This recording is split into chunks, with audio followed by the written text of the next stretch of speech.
भैया तरफ कैमरा दीजिए भैया तरफ मोबाइल लिए ना पीछे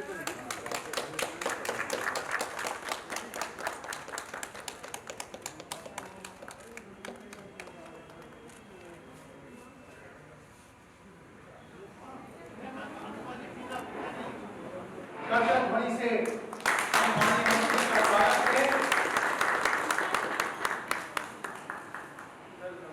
तालियां बजती रहनी चाहिए। मैं कुलपति महोदय साक्षी बने।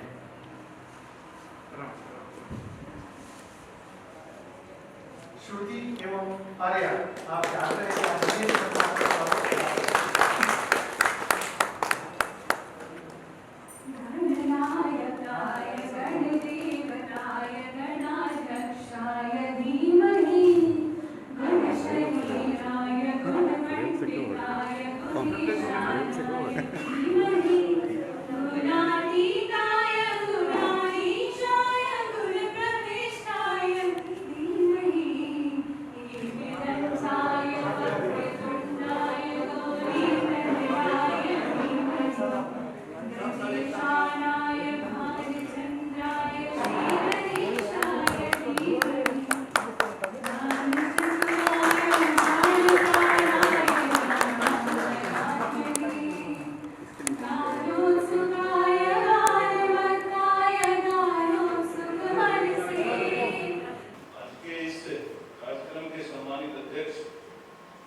स्थानीय कुलपति आदरणीय प्रोफेसर गिरीश चौधरी जी यहाँ पर इस कार्यक्रम में विशिष्ट अतिथि के रूप में आए हुए पद्मश्री कुलपति श्री माता वैष्णो देवी आदरणीय रविंद्र कुमार सिन्हा जी, यहाँ के प्राचार्य आदरणीय श्री राम पद्मदेव जी, हमारे डिपार्टमेंट के सचिव दीपक कुमार सिंह जी, आदरणीय अशोक घोष साहब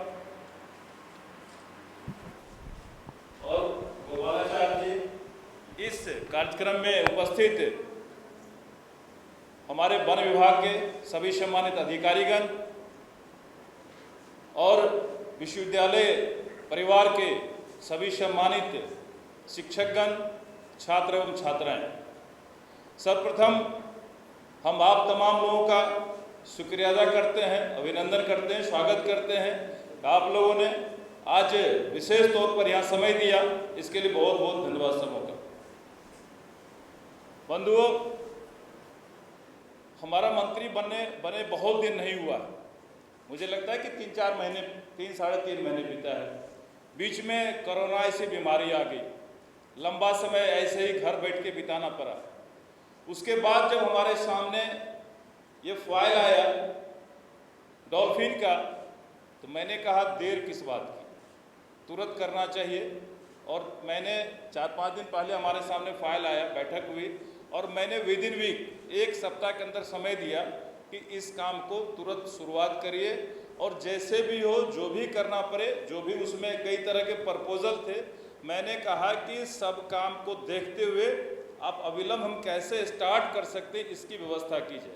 उसमें कई तरह के प्रपोजल थे कि हमें बाहर भवन लेना है, रेंट पे चलाना है। और आर.के. सिन्हा सर का हम धन्यवाद इसलिए भी देना चाह रहे हैं कि इन्होंने यहाँ पर लंबे समय से रिसर्च किया और इनका यहाँ जगह पहले से बना हुआ था। तो एक प्रपोजल में ये भी था कि हमें कॉलेज में ही जगह मिल जाएगा। तो हमने कहा इससे बढ़िया क्या आइडिया हो सकता है। आदरणीय प्रिंसिपल साहब वहाँ थे, गोपाल जी थे, तो हमने कहा कि इससे बढ़िया बेहतर कोई काम नहीं हो सकता है कि हम लोग वहीं पर और अविलंब इसको शुरू करें। और जितना जल्दी आप शुरू कर सकते हैं, मैं तैयार हूँ आने के लिए। मैं खुद चल करके वहाँ देखूंगा कि क्या आप लोग कर रहे हैं और आगे क्या कर सकते हैं, उसे मैं खुद भी देखूंगा। और विश्वविद्यालय में आने का मौका मुझे भी मिलेगा और मुझे लगा कि मैं विश्वविद्यालय जाऊंगा तो कुछ न कुछ हमें भी सीखने को मिलेगा। और मुझे आज खुशी है कि तमाम विद्वज्जनों से बहुत कुछ हमें भी जानने और सीखने को मिला। बंधुओं, हम मोटे तौर पे ये कहना चाहते हैं कि हर व्यक्ति के पास समय का अभाव है। जो काम करना चाहते हैं, मनुष्य के पास समय का अभाव है। मुझे लगता है कि जिनका 10 वर्ष बीतता है, 20 साल बीतता है, तो उन्हें लगता है कि हम 20 साल के हो गए। वो कभी ये नहीं सोचते हैं कि हमारे लाइफ का 20 साल निकल गया। हमें ये सोचना पड़ेगा कि हमारे लाइफ का पर डे कितना दिन, कब पर डे कितना समय निकलता जा रहा है। इसलिए समय को हम विशेष तौर पर ध्यान देते हुए अगर काम करेंगे तो मुझे लगता है कि जीवन में बहुत कुछ जितना हम सोचते हैं हो सकता है उससे ज़्यादा कर सके। और कई तरह का इसमें गाँव में हम लोग रह करके आए हैं, कई तरह का जो गाँव में सुनने को श्लोक मिलता है, काल करे सो आज कर, आज करे सो अब, पल में प्रलय होगा बोहरी करेगा कब। वो दिन हम लोग बीच में देखे हैं। किसी ने नहीं सोचा होगा कि कोविड का ये महामारी हमारे बीच आएगा और हमारे बीच से हमारे कितने परिजनों को लेके निकल जाएगा, ये किसी ने नहीं सोचा था। अच्छे अच्छे यंग लोग, बच्चे, नौजवान हमारे बीच से निकल गए। तो ये दुखद पहलू कब कहाँ किसके बीच आ जाएगा कोई नहीं जानता है। इसलिए एक एक दिन का अगर हम उपयोग करें तो हमारे जीवन का यही सबसे बड़ा महत्व वाला काम होगा। और हमने उस पर काम करने का प्रयास किया और अविलंब हमारे पास जो भी काम आता है, हमारे सेक्रेटरी साहब हैं, बाकी हमारे डिपार्टमेंट के लोग हैं, मुझे लगता है कि हमारे पास पता नहीं कितना कम समय है, कितना जल्दी कौन सा काम कर लें। जो भी काम आता है हम चाहते हैं कि आज का आज इसे निपट लें, कल के लिए नया प्रोजेक्ट रखें, नया काम कल के लिए सोचें, कल को नया काम करें। इसी तौर पर डॉल्फिन के बारे में हमें भी थोड़ी जिज्ञासा थी कि माननीय प्रधानमंत्री जी इंटरेस्टेड हैं। ये राष्ट्रीय जल जीव में इसका नाम आया है कि डॉल्फिन हमारा राष्ट्रीय जल जीव है। और सबसे बड़ी बात है कि माननीय मुख्यमंत्री जी भी काफ़ी चिंतित रहते हैं कि इसका विकास संरक्षण कैसे हो, उस पर काफ़ी चर्चाएं करते रहते हैं। कई बार जब भी हम लोग बैठते हैं, 2005 से हमें भी विधायक बनने का मौका मिला, 2005 से मैं कंटिन्यू मुख्यमंत्री जी के साथ हूँ। जब से सरकार चेंज हुई है 5 बार जीतने का मुझे मौका मिला है। अपने क्षेत्र छातापुर सुपौल में पड़ता है।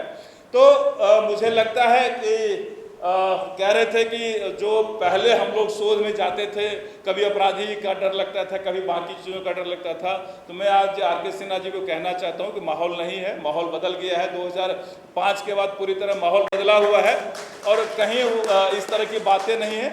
अगर आप शोध में जाएंगे, जितनी छात्र छात्राएँ हैं शोध में जाते हैं, तो कहीं से कोई डरने की बात नहीं है, कोई परेशानी नहीं होती है, क्योंकि माहौल जब से एनडीए की सरकार बनी है, माननीय नीतीश कुमार जी मुख्यमंत्री हैं, तो मुझे लगता है कि बेहतर व्यवस्था अभी चल रहा है। लोग सुरक्षित महसूस करते हैं, कोई रैंसम वाली घटनाएं नहीं घट रही है, ये हमारे सरकार की भी उपलब्धि है। और कोविड में भी देखा है माननीय प्रधानमंत्री जी और माननीय मुख्यमंत्री जी किस तरह से पूरे देश के लोगों को मदद किया है। इसमें हम समझते हैं कि हमारा देश अव्वल रहा है कि जो वैक्सीनेशन हमारे यहाँ चल रहा है, आज वैक्सीन हमारे यहाँ पहले आया है कि हम लोग सुरक्षित हैं। बाकी देश उसमें कई जगह फेल भी हो गए, लेकिन हमारे देश का वैक्सीन आज 12 देशों में चल रहा है, 13 देशों में जा रहा है। यह हमारे लिए गर्व की बात है। तो जो हमारे यहाँ काम चल रहा है उसकी चर्चा करना कहीं गलत नहीं है, इसे चर्चा करना चाहिए, इन बातों को बढ़ाना चाहिए। जहाँ तक डॉल्फिन का सवाल है कि हम लोग इसे लगातार जो भी हमें मौका मिला है बात करने का, हमने कहा कि नहीं, जितना जल्दी जो भी काम हो सकता है करें। गोपाल जी विस्तार से बताए कि कैसे कैसे हम लोग स्टडी करते हैं। तो हम एक बच्चे की तरह क्वेरी करते रहे इनसे कि भाई इसमें कैसे करते, उसमें कैसे करते, ये काम कैसे करते हैं। बहुत सारा इन्होंने जवाब भी दिया। मुझे ये लगा कि डॉल्फिन शो दुनिया के कई देशों में चलता है। हमने भी कई जगह देखा, मैंने सिंगापुर में देखा कि डॉल्फिन शो हो रहा है। हमने रिपीटेडली 2 बार जाके देखा कि काफ़ी लोग वहाँ पर रहते हैं, जाते हैं, शो में बच्चे रहते हैं। तो जब भी हम लोग किसी जीव जंतु को देखते हैं और नज़दीक से देखते हैं तो कहीं न कहीं एक लगाव होता है, अफेक्शन होता है। क्या हम घर में कुत्ते पालते हैं तो उससे भी हमारा लगाव हो जाता है। हम उसे ना मारते हैं ना मारने देते हैं। कई लोग तो उसे घर में साबुन लगा के, शैम्पू लगा के, स्नान करके साथ सुलाते हैं, लेकिन जब वह स्ट्रीट डॉग आता है तो उसे मार भगाते हैं। तो एक जीव के प्रति जो लगाव होता है लोगों का, जब तक हम उसके करीब नहीं होंगे, जब तक हम उसके पास नहीं होंगे, जब तक हम उसको अच्छे से देखेंगे नहीं, तब तक हमारा लगाव उससे नहीं हो पाएगा। तो हमने कहा कि क्या हम लोग डॉल्फिन शो यहाँ कर सकते हैं या डॉल्फिन पार्क हम लोग बना सकते हैं। तो जवाब में हमें मिला कि नहीं, भारत सरकार में इसकी परमिशन नहीं, कहीं डॉल्फिन शो हो। डॉल्फिन का वैरायटी अलग है। मैं मानता हूँ कि समुद्री डॉल्फिन है वो अलग है, ये गांगे डॉल्फिन जो है ये अलग है, इसका रूपरेखा भी अलग है, बनावट भी थोड़ा सा चेंज है। तो जो इनका अपना नेचर है उस हिसाब से हम लोग जो स्टडी कर रहे हैं, मुझे लगता है कि अभी तक पूरा स्टडी नहीं हो पाया है। हम इनको आर.के. सिन्हा जी को धन्यवाद देना इसलिए भी चाहते हैं। हमने बोला अपने जुगोपाल जी को बोला कि जब आप बता रहे हैं कि आर.के. सिन्हा जी इतना स्टडी इस पर किए हैं तो ये कार्यक्रम बिना आर.के. सिन्हा जी का नहीं होगा। आप उन्हें स्पेशल हमारे तरफ से निमंत्रण दीजिए और उनको स्पेशल बुलाइए, हम उनसे मिलेंगे, उनसे हम भी सुनेंगे, हम भी जानकारी लेंगे और मेरे मन में जो कुछ बात आती है मैं भी प्रयास करूंगा कि उन बातों को रखने के लिए, ताकि उस पर कुछ हो सकता है कि नहीं। तो मुझे लगता है, और ख़ास करके जो आपने बताया कि हमारे मछुआरे भाई यहाँ बैठे हुए हैं, हम इनको भी धन्यवाद देना चाहते हैं कि ये जो इन्फॉर्मेशन दे रहे हैं वो ज़्यादा ऑथेंटिक इन्फॉर्मेशन हमारा होगा, इसलिए कि वो डॉल्फिन के साथ रह रहे हैं, वो उस पानी में रह रहे हैं। जो हमारे रिसर्चर हैं वो पानी में जाकर रह नहीं पाएंगे, वो कंटिन्यू वहाँ समय नहीं दे पाएंगे। तो एक बार जाएंगे, 2 बार जाएंगे, 10 बार जाएंगे और आएंगे, लेकिन उनको कोई ज़रूरी नहीं कि हम अगर आज अभी गंगा में जाएं, 5 घंटा वहाँ समय दें तो हमें 5 बार डॉल्फिन दिख जाएगा, ये ज़रूरी नहीं है। लेकिन जो लोग रहते हैं वो उन चीज़ों को जानते हैं, वहाँ नज़दीक से उसको पहचानते हैं, समझते हैं, उनकी एक्टिविटीज़ को समझते हैं। तो हमारा ये था कि जब तक कोई ऐसा जगह ना हो कि हम जब चाहें वहाँ डॉल्फिन को जाकर देख पाएँ, उसके लाइफ स्टाइल को समझ पाएँ, तब तक ये अधूरा रिसर्च रहेगा। तो हम लोग उसी पे विचार कर रहे थे कि हमारे पास फ़ोटोज़ आते हैं लेकिन कोई लंबा वीडियो हमारे पास नहीं आया, वो कैसे रहते हैं, कैसा अपना उसका व्यवहार है, कैसे मूव करते हैं, क्या खाते हैं। भले रिसर्च में धीरे धीरे लेट से समझ आता है, लेकिन अगर कोई हम हैबिटेट टाइप का अलग से बना दें, कई लोगों ने कहा कि नहीं गंगा से बाहर वो नहीं बच पाएंगे, तो गंगा से बाहर उनका जान चला जाएगा, रहना मुश्किल होगा।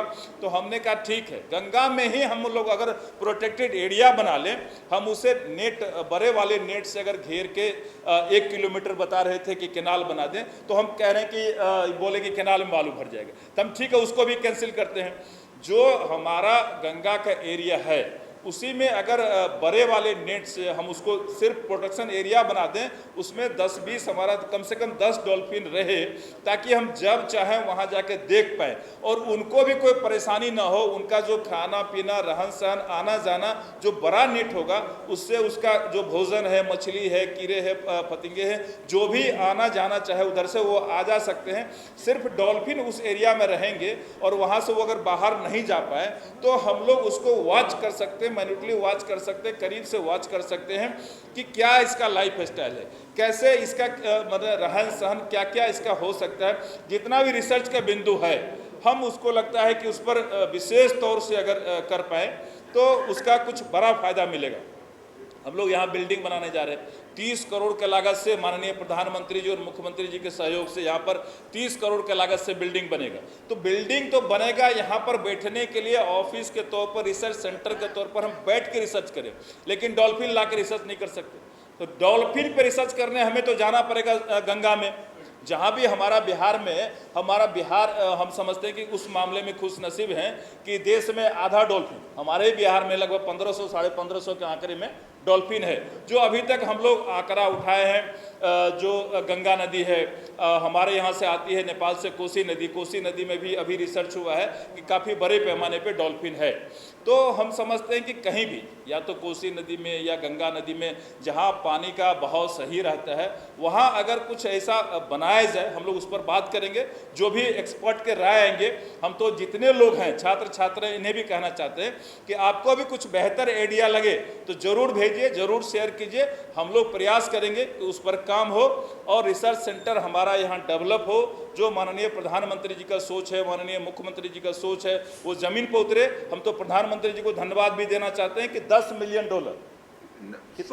100 मिलियन अभी इन्होंने बताया, हमें जानकारी नहीं थी कि $100 मिलियन माननीय प्रधानमंत्री जी ने अलॉट किया है कि डॉल्फिन सेंटर पर हम लोग इतना पैसा खर्चा करेंगे। तो ये हमारे लिए बड़ा चीज़ रहेगा। जब $100 मिलियन डॉल्फिन पे लगाया जाएगा तो मुझे लगता है कि उसका 50% तो बिहार में ही आएगा। तो जब बिहार में पैसे आएंगे तो यहाँ के लोगों को रोजगार भी मिलेगा, काम भी मिलेगा, रिसर्च भी करेंगे, तो बड़ा फायदा बिहार के लोगों को इस प्रोजेक्ट से मिलने वाला है, जो भी लोग इसमें जुड़े रहेंगे।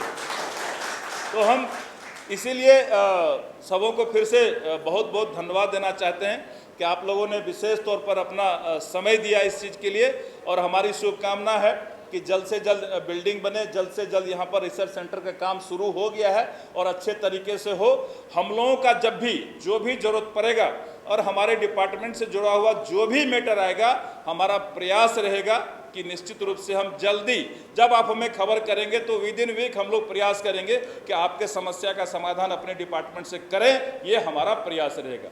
आप तमाम लोग इकट्ठा हुए, हम अपने डिपार्टमेंट की तरफ से एक आध आपको रिक्वेस्ट भी कर लें कि आज पूरी दुनिया पर्यावरण के दृष्टिकोण से त्राहिमाम में है। पूरी दुनिया इस पर चर्चाएं कर रही है। कोविड के समय में हम लोग को ऑक्सीजन की कमी आ गई, तो हमारे यहाँ प्लांटेशन का अभियान चल रहा है बड़े पैमाने पर। इस साल हम लोग 5 करोड़ पेड़ लगाने वाले हैं। आप लोगों से भी रिक्वेस्ट करेंगे, जहाँ मौका मिले, जब मौका मिले, पेड़ लगाएं। और आप छात्र छात्राओं से जरूर रिक्वेस्ट करेंगे कि कम से कम अपने बर्थडे पे एक पेड़ जरूर लगा ले। हमारा आग्रह रहेगा। बहुत बहुत धन्यवाद सर। अध्यक्ष के आदेश से सभा समाप्ति की घोषणा की जाती है। देखिए, डॉल्फिन के बारे में बहुत कुछ लोग समझ रहे हैं। हम समझते हैं गांव के लोगों को बहुत कुछ बताने की आवश्यकता नहीं है। बार बार माननीय मुख्यमंत्री जी डॉल्फिन का चर्चा करते रहते हैं, इस प्रोजेक्ट पे काम करने की बात करते रहते हैं। माननीय प्रधानमंत्री जी का है कि भाई डॉल्फिन पर हम लोग काम करें। इतना सारा पैसा भी आया, अभी 30 करोड़ हमारे यहाँ आया बिल्डिंग बनने के लिए। तो मुझे लगता है कि जैसे ही पानी का थोड़ा सा असर कम होगा तो बिल्डिंग का काम स्टार्ट हो जाएगा। हमारे पास जब से फाइल आया, हमने विद इन वीक यहाँ पर स्टार्ट करा दिया, रिसर्च सेंटर का काम शुरू हो गया और इसका फ़ायदा निश्चित रूप से लोगों को मिलेगा। और जब बिल्डिंग बनकर तैयार हो जाएगा तो उसका और बड़ा फ़ायदा जो है ना इलाके में मिलेगा। डॉल्फिन का संरक्षण होगा, डॉल्फिन कैसे बढ़ेगा, कैसे उसका अच्छे से हम लोग मॉनिटरिंग कर सकते हैं, उस सब पे काम होगा। और मुझे पूरा विश्वास है इस पर बहुत सारा बिल्कुल इसका काम हो चुका है। सर्वे का काम हो चुका है। गंगा नदी में बड़े पैमाने पे है और कोसी नदी में भी है, ब्रह्मपुत्रा में भी है। और हम खुशनसीब हैं कि बिहार में इसका 50%, पूरे देश का 50% बिहार में भी है गंगे डॉल्फिन का। तो हम लोग इसको और बढ़ाएंगे, जल्द से जल्द बढ़ाएंगे। और रिसर्च के लिए हम लोग इस पर प्लान कर रहे हैं कि रिसर्च के लिए हम लोग कुछ ऐसा सेंटर बनाए, जगह बनाए पानी के अंदर ही, जहाँ जा कर के लोग रिसर्च कर पाए, जब चाहे तब डॉल्फिन को देख पाए। अभी क्या है कि हम लोग हमेशा ढूंढेंगे तो हमेशा नहीं मिलेगा, हो सकता है कभी मिले कभी ना मिले, और बहुत क्लोज से हम लोग उस पर रिसर्च नहीं कर पाएंगे। लेकिन जब तक हम लोग एरिया वाइज उससे डिफाइन करके उसको प्रोटेक्टेड एरिया में ना रख लें कि जब चाहे जाकर देख पाएँ, तब तक रिसर्च पूरा नहीं होगा। तो हम लोग उसकी व्यवस्था करेंगे कि कहीं न कहीं कुछ जगह बने जहाँ पर हम लोग जब चाहें डॉल्फिन देख सकें और रिसर्चर जो है वहाँ जा करके बैठ करके उसको अध्ययन कर पाएँ। डॉल्फिन शो अभी नहीं हो पाएगा यहाँ पे, लेकिन हम चाहेंगे कि देश में डॉल्फिन शो हो। कई कंट्री में डॉल्फिन शो होता है, समुद्री डॉल्फिन हमारे यहाँ भी है, तो वहाँ पे महाराष्ट्र में, मुंबई में और जगह जहाँ हमारा समुद्री इलाका है वहाँ होना चाहिए। इस डॉल्फिन का शो इसलिए नहीं हो पाएगा, हमने इस पर स्टडी कराया, लोगों से बात किया कि ये काफ़ी अभी पब्लिक से अट्रैक्ट नहीं कर पाता, इसका थोड़ा सा क्षमता कम है पब्लिक का बात समझना, उसको उस पर एक्ट करने का, तो इस पर हो नहीं सकता है। लेकिन हम लोग इस पर भी जरूर अध्ययन करेंगे कि इससे क्या हो सकता है, इसको हम लोग कैसे दिखा सकते हैं, कैसे इसके बारे में बता सकते हैं लोगों को। इस पर अध्ययन होगा और इस पर काम।